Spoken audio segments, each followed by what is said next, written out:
पप्पू ने अपनी ex girlfriend को भेजा, बेवफा तूने दिल जला दिया, मेरा दिल जलाकर राख कर दिया।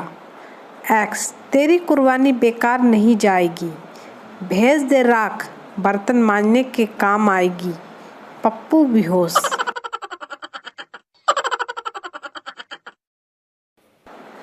रेलवे स्टेशन में लिखा था, अनजान आदमी से कोई चीज़ ना लें। बस फिर क्या था, एडमिन ने टिकट ही नहीं लिया। अभी अभी थाने से छुड़वा कर आया हूँ।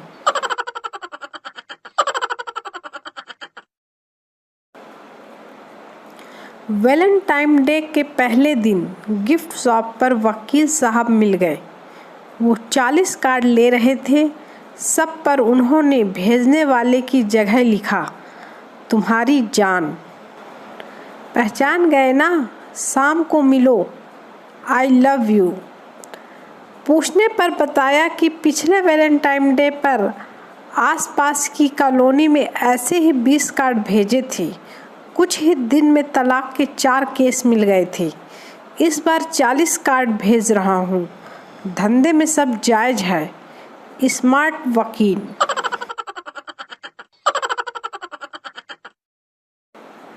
इश्क में ये अंजाम पाया है, हाथ पैर टूटे और मुंह से खून आया है। हॉस्पिटल पहुंचा तो नर्स ने फरमाया है, बहारों फूल बरसाओ, किसी का महबूब 108 में आया है।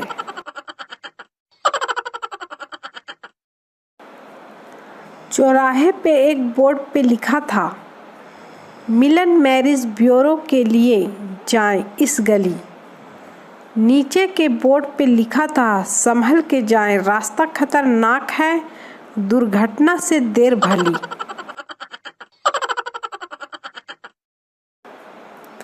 पेपर देते समय एक बच्चा गुमसुम सा था। मैडम, तुम कंफ्यूज्ड क्यों हो? बच्चा चुप रहा। मैडम, क्या तुम पेन भूल गए? बच्चा फिर चुप रहा। मैडम, क्या रोल नंबर भूल गए? बच्चा फिर चुप रहा। मैडम, क्या कैलकुलेटर भूल आए हो? बच्चा, अरे चुप हो जा मेरी माँ, इधर मैं पर्चियाँ गलत सेलेक्ट कर लाया हूँ और तुझे पेन पेंसिल की लगी है। टीचर, दे थप्पड़ दे थप्पड़।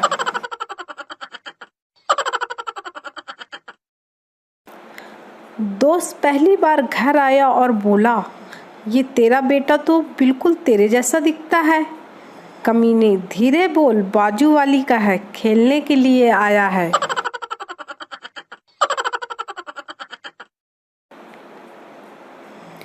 इंग्लिश की क्लास में गोलू लेट पहुंचा।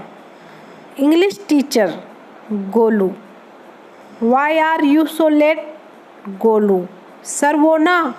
Teacher, Golu speak in English.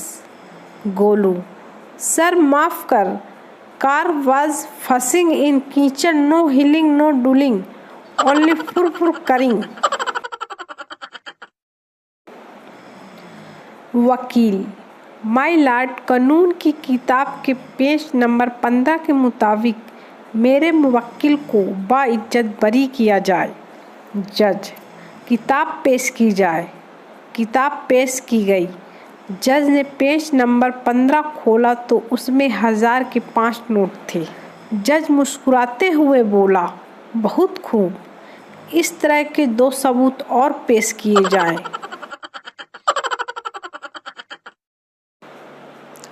पत्नी, सुनो जी, जब हमारी नई नई शादी हुई थी तो जब मैं खाना बनाकर लाती थी तो तुम खुद कम खाते थे और मुझे अपने हाथों से ज़्यादा खिलाते थे। पति, तो क्या? पत्नी, तो अब ऐसा क्यों नहीं करते? लगता है अब प्यार नहीं रह गया मुझसे। पति, क्योंकि तुम अब खाना बनाना अच्छा सीख गई हो।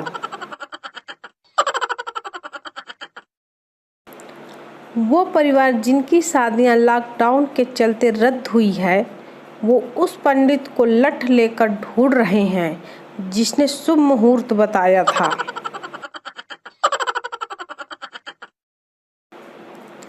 लड़की, मुझे ऐसे प्रपोज करो जैसे किसी ने आज तक न किया हो।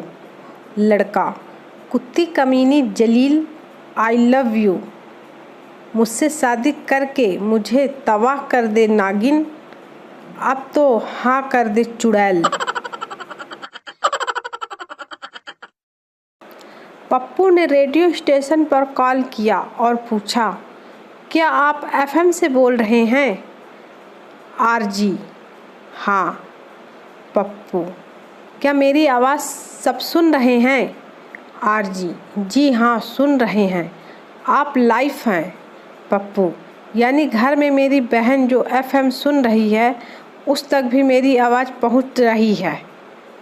आरजी, हाँ भाई हाँ। पप्पू, हेलो पिंकी, तेरा फ़ोन स्विच ऑफ आ रहा है। अगर तू मेरी आवाज़ सुन रही है तो मोटर चालू कर दे, मैं ऊपर टॉयलेट में बैठा हूँ।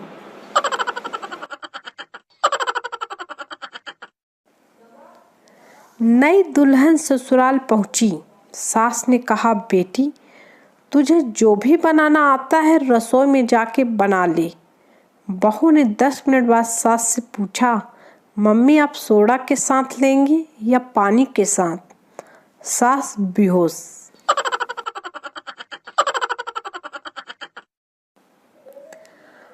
पाकिस्तान में टीचर बच्चे से, तुम्हें पता है हमारे पूर्वज बंदर थे? बच्चा, आपके होंगे, हमारे तो आतंकवादी थे।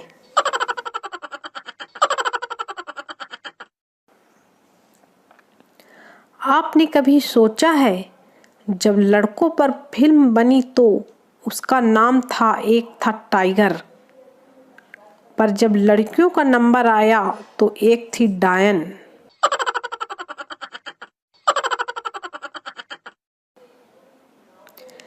ये होता है प्यार। पत्नी, कहाँ जा रहे हो? पति मरने।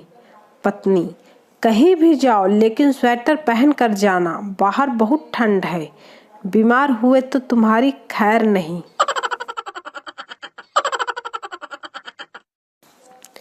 एक सुंदर औरत क्रिकेट का मैच देख रही थी और चेहरे पर इंडिया के झंडे का नक्शा था।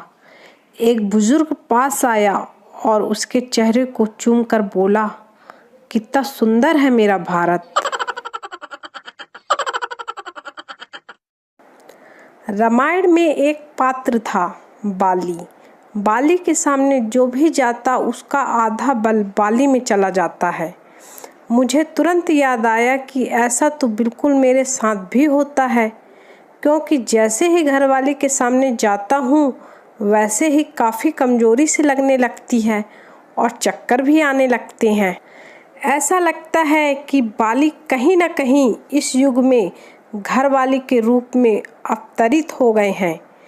एक पति की आत्मकथा।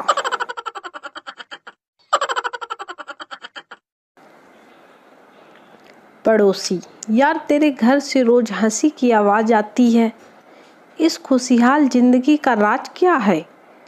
आदमी, मेरी बीवी मुझे जूतों से मारती है, लग जाए तो वो हंसती है, ना लगे तो मैं हंसता हूँ। भगवान की कृपा है, हंसी खुशी जिंदगी गुजर रही है।